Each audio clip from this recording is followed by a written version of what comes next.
एक ही और प्रोफेशनल जी हमारे। मैं तो मजाक में अपने छोटे भाइयों को कह रहा हूँ। आदर और सम्मान के योग्य हमारे अध्यक्ष जी बलजिंदर मलिक जी, हमारे वाइस प्रेसिडेंट विनय Garg ji, joint secretary Suman ji, treasurer Indrajit माटा जी, पंडित कविराज शर्मा जी, निझावन साहब, दलबीर पूनिया जी, रणधीर सिंह जी, जयप्रकाश जागलान जी, सुरेंद्र मलिक जी, दिनेश त्यागी जी, पीएल भारद्वाज जी, नफे सिंह महला जी, नफे सिंह बेरवाल जी, माफी चाहूँगा, सुभाष महला जी, सुरेंद्र मलिक जी, भाई वेद प्रकाश जी, आदरणीय रमेश जी, आदरणीय अमृतलाल मलिक जी, आदरणीय हरपाल सिंह जी, भाई विक्रम नैन जी, सुभाष शर्मा जी, ओम प्रकाश शर्मा जी। थोड़ी सी गुस्ताखी अगर आप अनुमति करें, मैंने प्रधान जी से तो ये अनुमति ले ली थी वहाँ बैठ के। मैंने कहा कि बहुत सारे सीनियर एडवोकेट साहिबान बैठे हैं और एक मिडल एज का हमारी पीढ़ी का ग्रुप बैठा है और एक अगली पीढ़ी का जो आदित्य की उम्र के साथी हैं वो बैठे हैं। तो अगर आप अनुमति दें तो मैं सम्मानित मंच के मेरी बात की शुरुआत करना चाहूँगा। सम्मानित मंच, सभी वकील साहिबान साथी और हमारी बार की सारी लेडी मेंबर साहिबान, सबसे पहले तो हमेशा की तरह आप इतनी संख्या में यहाँ आए, आपका प्यार और स्नेह आपने दिया और हमेशा आप देते आए हैं पिताजी को, मुझे भी। मैं हृदय की गहराइयों से आप सबका वंदन और अभिनंदन करता हूँ, धन्यवाद करता हूँ। चुनाव की बात आपसे करूंगा जरूर, और पिछली बार भी जब मैं आया आपने मौका दिया संसदीय चुनाव में, तब भी कई बातें आपस में हुई थी। तब और अब में एक अंतर है कि तीनों नए कानून जो हैं, रिप्लेसमेंट कानून अब लागू हो गए और लगभग मैं एक उसके ऊपर पार्लियामेंट के लिए मैंने रणधीर भाई जी से एक दिन चर्चा की, उसमें सुरेश भाई एक पूरा पार्लियामेंट के लिए एक मैं सब वकील साहिबान से बात करके, मैं और अभिषेक सिंघवी जी हम एक बनाने लग रहे हैं डॉक्यूमेंट जो सर्कुलेट करेंगे। अब तक हम लगभग 800 से ज़्यादा खामियां या डबलिंग इन तीनों लॉस के अंदर निकाल पाए जो एपरेंट है, apparent on the face of record, इस तरह की। और अल्टीमेटली सालों की लिटिगेशन चलेगी, दशकों से हो सकता हमारी जिंदगी के बियॉन्ड भी चले, और इस प्रकार की अमेंडमेंट्स कर दिए केवल नाम बदलने के लिए। काम उसमें कुछ नया है नहीं, कंफ्यूजन ही क्रिएट किया है। मुझे नहीं पता, आप तो भुगतते हैं, हम तो थोड़ा दूर से देखते हैं क्योंकि अब एक्टिव प्रैक्टिस में नहीं है मानव भाई, तो उसका कितना इम्पैक्ट आपके प्रोफेशन के ऊपर हो रहा होगा वो तो आप मुझसे बेहतर जानते हैं। पर मुझे ये लगता है कि ये डिजास्टर है पूरी जुडिशियल सिस्टम के लिए, और इसको दुरुस्त करने में शायद एक पूरा अरसा लग जाएगा। और जो सीनियर वकील साहिबान हैं या मेरी उम्र के हैं, हमारी तो शायद पूरी ज़िंदगी निकल जाए। मैं आपसे एक ही बात कह सकता हूँ, प्रांत को अधिकार नहीं है, मुझे मालूम है, ये सारे कानूनों में संशोधन करने का, पर कुछ स्थानीय संशोधन करने का हमें अधिकार है। We will try to reconstitute a committee to re-examine these laws to the extent that the jurisdiction of state extends to law and order. तो मैं जो नेक्स्ट सरकार है उससे ये कहूँगा कि दोबारा से इस पर पुनर्विचार हो। मैं मानता हूँ कि आप संसद की अथॉरिटी को ओवररूल नहीं कर सकते, पर अगर एक स्टेट लॉ अमेंड करेगा तो वो एक कैटलिस्ट हो जाएगा फर्दर लॉ अमेंडमेंट्स के लिए। दो छोटी छोटी बातें आपसे और करूंगा चुनाव से अलग। प्रोफेशन के एक साथी होने के नाते तीन बड़े प्रोफेशन मेरे मुताबिक ऐसे हैं जो कंप्लीटली रेवोल्यूशनाइज होने वाले, medical profession, teaching profession and law. ये तीन प्रोफेशंस जो हैं शायद 10 साल के बाद आज जैसे हमें दिखते हैं वो नहीं दिखेंगे, और उसका एक कारण है आर्टिफिशियल इंटेलिजेंस। मुझे लगता है पिछली बार भी मैंने प्रधान जी से बात की थी इस बारे में, और आपने कहा था कि एक सिंपोजियम करवाएंगे इन तीनों कानूनों के बारे में भी, और एक सेपरेट सिंपोजियम करवाएंगे आर्टिफिशियल इंटेलिजेंस इन लॉ, उसके ऊपर। मुझे नहीं लगता कि कोई सुप्रीम कोर्ट या हाई कोर्ट की बार एसोसिएशन को हमसे ज़्यादा अकल है। अगर हम यहाँ बैठकर चर्चा करेंगे और सब वकील साहिबान को बुलाएंगे, तो हम किसी भी सरकार को जो सुनने की इच्छा रखती हो उसको सुझाव दे सकते हैं कि कुछ तरमीम की जाए, और कैसे नए वकील साहिबान जो हैं, हमारे नए लोग प्रोफेशन में जो आ रहे हैं, उनकी मदद कैसे हो। How should artificial intelligence be a benefactor rather than a adversary. ये एक बहुत बड़ा चैलेंज है मेरे मुताबिक, जो हर लॉयर को एड्रेस करने की आवश्यकता है, और अकेले अकेले वकील एड्रेस नहीं कर सकते। वो हमें सामूहिक तौर से एक मत बनाकर सरकार के पास वो मसौदा पेश करना पड़ेगा प्रदीप भाई, तभी उसके बाद आगे हम ये चला पाएंगे प्रधान जी। तो मेरी आपसे फिर ये अनुरोध है कि इन दोनों पर कैथल की बार को पायनियर जो है वो बनना चाहिए, आपको इनिशिएट करना चाहिए। जितने एक्सपर्ट्स हैं लॉ के वो मैं बुला दूंगा, वैसे तो पंडित जी बैठे हैं, यही एक्सपर्ट रहे हमारे तो, पर और भी जितने एक्सपर्ट्स चाहिए हमें, वो मैं दिल्ली से या कहीं से जहाँ से आप कहेंगे जो टेक्निकली साउंड हैं उनको बुला दूंगा, क्योंकि मेरा ये मानना है 10 साल बाद हमारा प्रोफेशन ऐसा नहीं लगेगा। फर्स्ट चैलेंज आने वाला है डॉक्टर साहिबान को, रिसर्चर्स को, केमिस्ट्स को, टेस्टिंग लेबोरेटरीज को, क्योंकि वो सब, और मेडिसिन मैन्युफैक्चरर्स को, क्योंकि medicine as we know, medical science as we know will change completely, पूरी तरह से बदल जाएगी। दूसरा पढ़ाई, एजुकेशन, और तीसरा लॉ। तो ये तीनों changes are here to stay. हम इनका मुकाबला नहीं कर सकते, क्योंकि ज़िंदगी में जो हो रहा है वो तो हो ही रहा है। तो हम उसको कैसे अडॉप्ट कर सकते हैं as our facilitator and not as an adversary.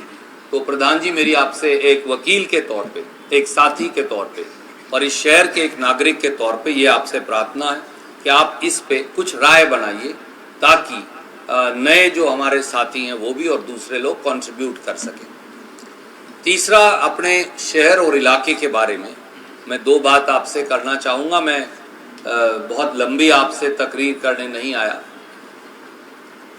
हमारे शहर को मैंने कोशिश की 10 साल तक, जब ये मुझे मिला सेवा का मौका पिताजी को और मुझे, कि शहर को एक नया विजन जो है, एक नया रास्ता और दृष्टि हमारे शहर के अंदर पैदा हो, जो जात पात के बंधन से अलग हो, जो जात पात की गांठ के अंदर बंधा हुआ ना हो, और एक सड़क का शहर, जींद से अम्बाड़ा रोड का शहर, दोनों तरफ मिट्टी, एक तरफ बीच में फाटक, जो 18 घंटे 24 में से बंद रहता था, वो शहर बदल गया।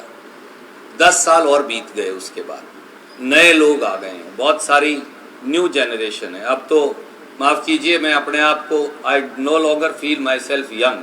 अब मुझे ये नहीं महसूस होता कि मैं जवान हूँ मुझे, क्योंकि मेरे से जो अगली जनरेशन जब सारी बैठी हुई दिखती हैं, कुछ छोटे भाई हैं, कुछ भतीजे भी हैं, और कुछ अब ताऊ भी कहने लगे हैं। तो हालांकि वो बड़ा अच्छा दर्जा है, मुझे तो अच्छा लगता है, पर वो आदमी को एहसास होता है कि आप अगली सीढ़ी के ऊपर चले गए हैं जीवन की। इस शहर को दोबारा से रीथिंक करने की ज़रूरत है, और वकील साहिबान का, चार्टर्ड अकाउंटेंट्स, टैक्सेशन लॉयर्स का, राम सिंह जी यहाँ बैठे हैं, और डॉक्टर साहिबान का, और जो और पढ़ाने वाले हमारे टीचर प्रोफेसर्स हैं, कॉलेज के टीचर्स हैं, आप सब वो लोग हैं, और कुछ जो बड़े बड़े हमारे दुकानदार साथी हैं, जो अपनी ये पूरा धान का ट्रेड है, अपना दूसरा गेहूं का जो ट्रेड है, या दूसरी फसलें जो हमारे पास आती हैं, तो मंडी के साथी हों,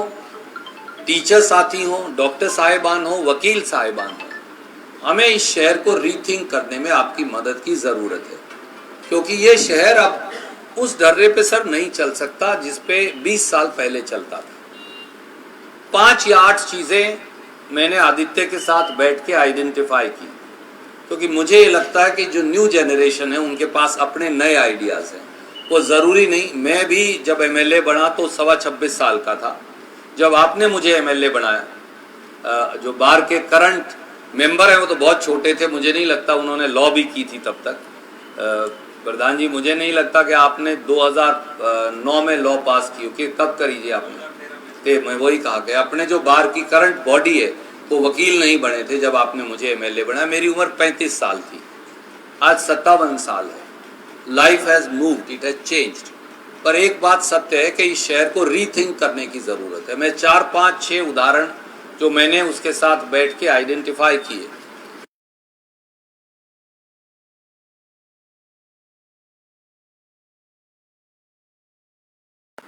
इस शहर के आधे से ज़्यादा हिस्से में अब हम नहर का पानी देते हैं।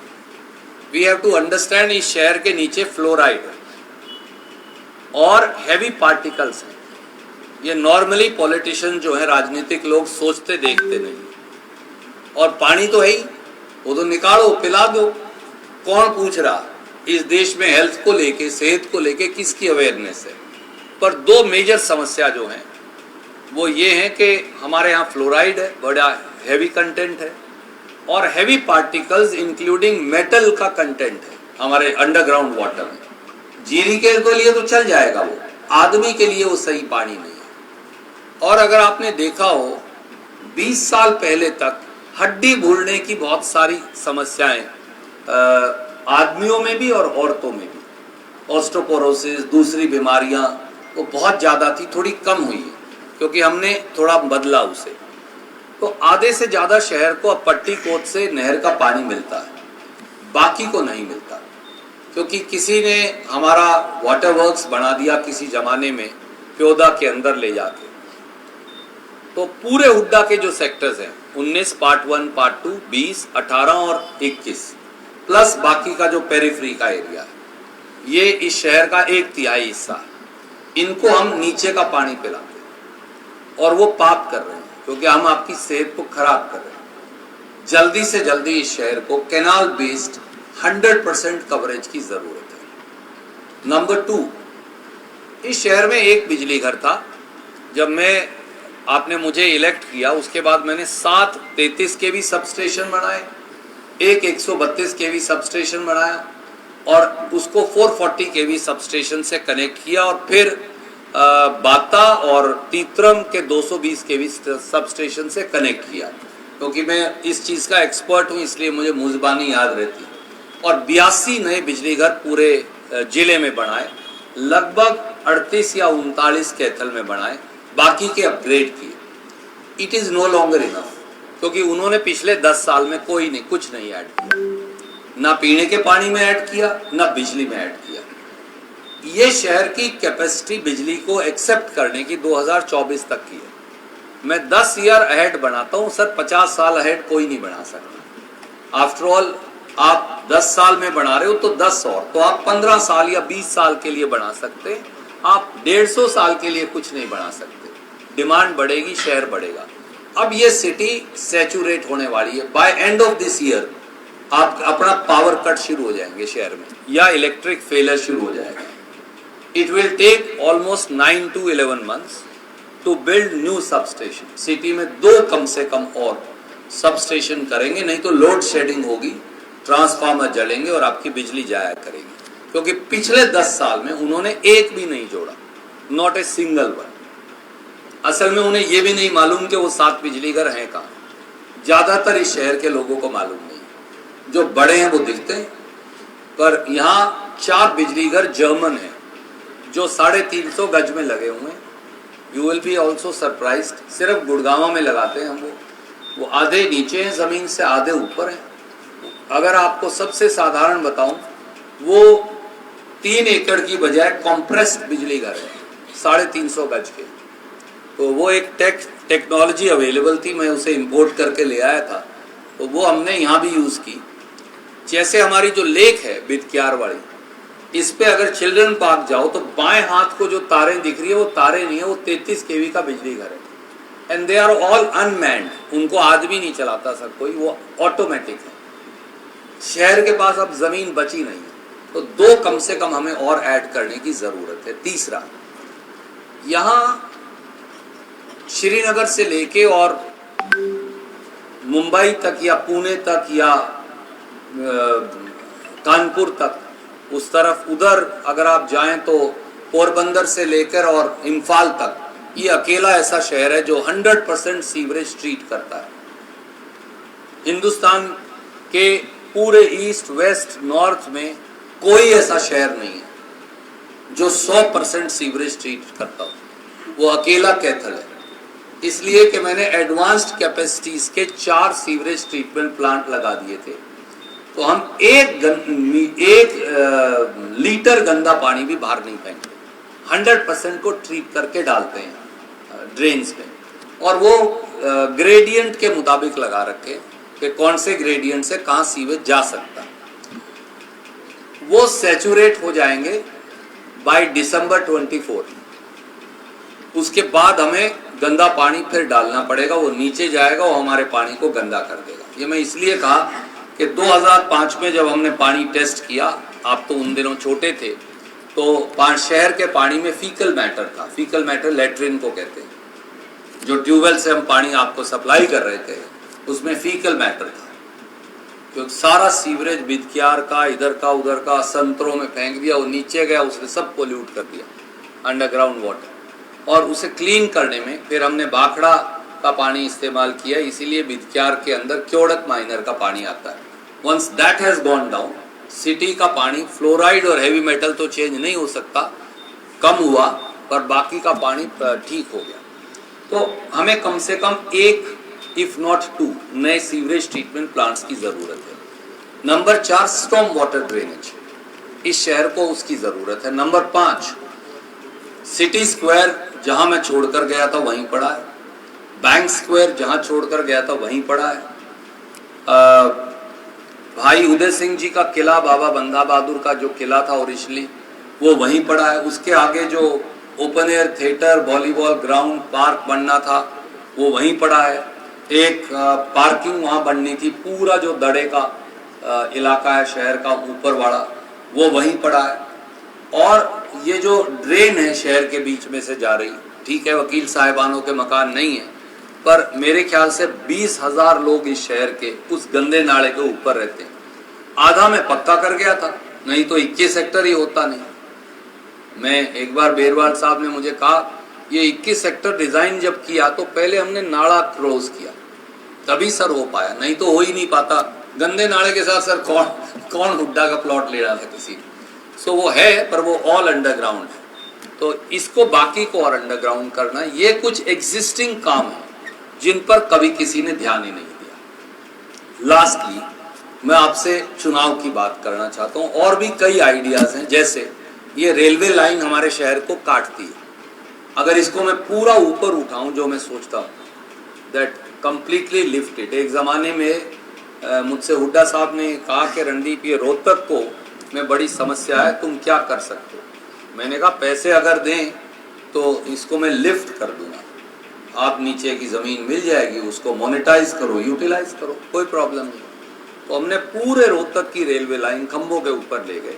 रेलवे उसका पैसा देता नहीं है, वो स्टेट गवर्नमेंट को देना है। यहाँ का एस्टीमेट बहुत ज़्यादा है, यू नीड 850 करोड़, और it is almost very difficult कि 850 करोड़ एक शहर को कौन दे। तो मुझे नहीं पता अभी क्या सोल्यूशन है, पर हमें करना चाहिए, नहीं तो ये शहर 3 फाटक अभी और बच गए हैं जिनसे शहर कटा पड़ा है। और एक पे तो ओवरब्रिज बन सकता है जो बस अड्डे वाला है, इन 2 पे ओवरब्रिज बनाएंगे तो प्रॉपर्टी का नुकसान होता है। इन लोगों को बड़ा एतराज है, जेन्युइनली मैं उन पे एतराज नहीं करता। 2 प्रोजेक्ट्स पेंडिंग पड़े हैं 10 साल से। खट्टर साहब ने ये कहा, जब वो माननीय खट्टर साहब मुख्यमंत्री थे, कि यहाँ यूनिवर्सिटी बनाऊंगा। मैंने कहा बहुत स्वागत है, हमें क्या एतराज है, हमारे शहर में, जिले में यूनिवर्सिटी बने।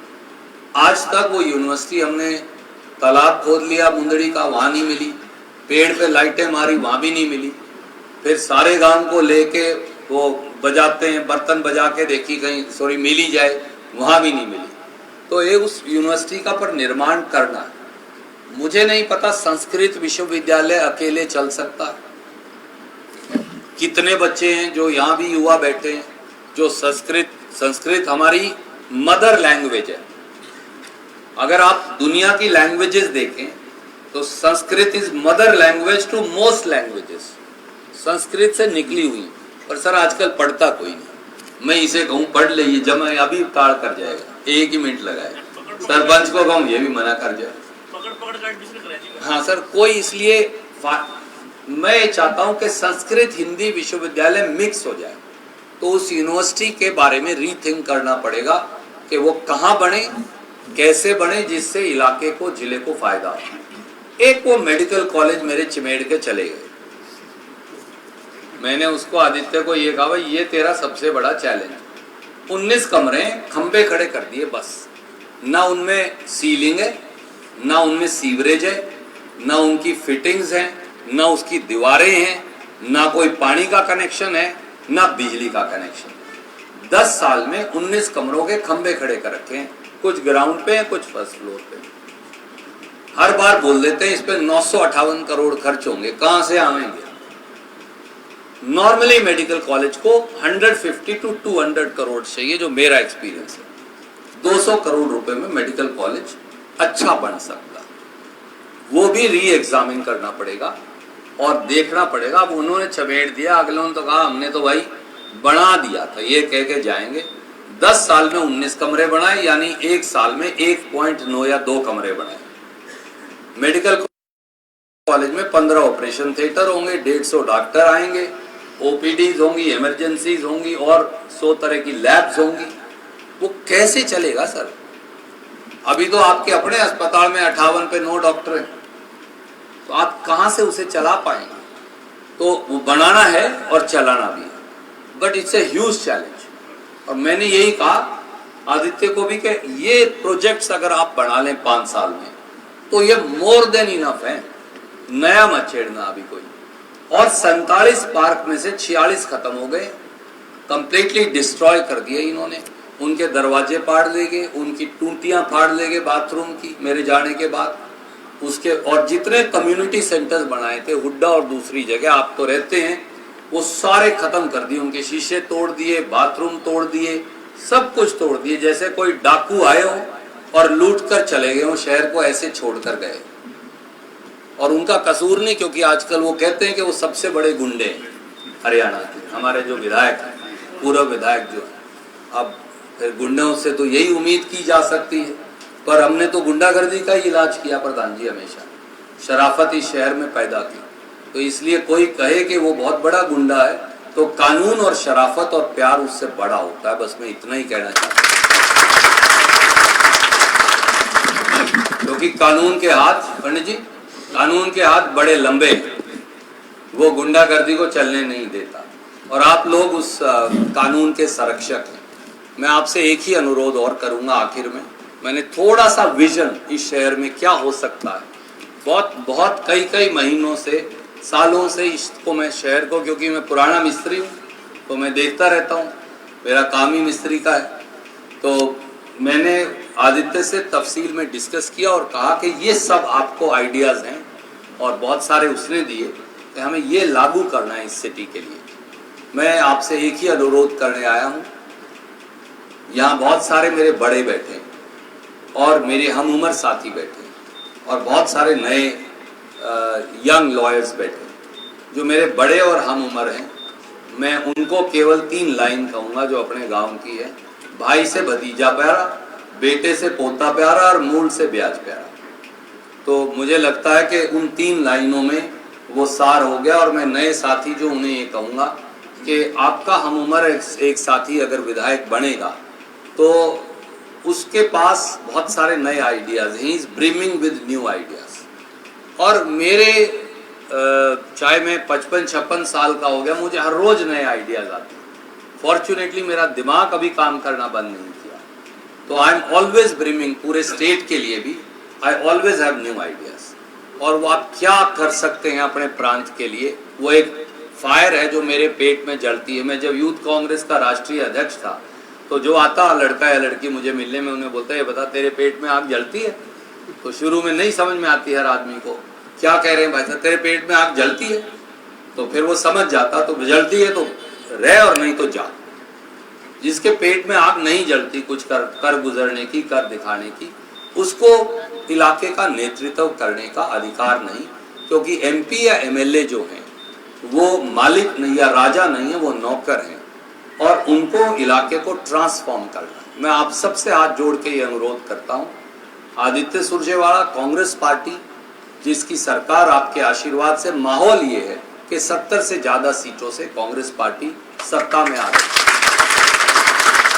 तो मैं आपसे एक ही अनुरोध करता हूं, ये सारे आइडियाज जो मैंने आपको चर्चा की, इनमें से अगर मैं 3/4 लागू कर दूं तो 5 साल का टेन्योर वो अपना कामयाब मानेगा। मैंने उसे कहा तुझे 100 में से 100 लागू कर लें। इतने आइडियाज और चीजें हैं और इंफ्रास्ट्रक्चर टूटा पड़ा है कि पहले तो एग्जिस्टिंग इंफ्रास्ट्रक्चर को ठीक करो, 1 साल से 1.25 साल उसमें लगेगा और साइमल्टेनियसली बिजली घर, पीने का पानी, अंडरग्राउंड ड्रेनेज एंड सीवेज, उनको रिस्टोर करो और ऐड करना है तो कैपेसिटीज को ऐड करो तो शहर चल पाएगा। वकील इसलिए नहीं बुलाते हम लोगों को कि हम आए आपसे वोट मांगने चले जाएं। आप ये जानना चाहते हैं कि जो पार्टी सत्ता में आ रही है या आ सकती है लोगों के आशीर्वाद से, उनका विजन क्या है। सिर्फ ये कह देना मैं सबसे बड़ा गुंडा हूं, मुझसे बड़ा गुंडा कोई नहीं, ये शहर का विजन नहीं हो सकता, ये रास्ता या दृष्टि नहीं हो सकती।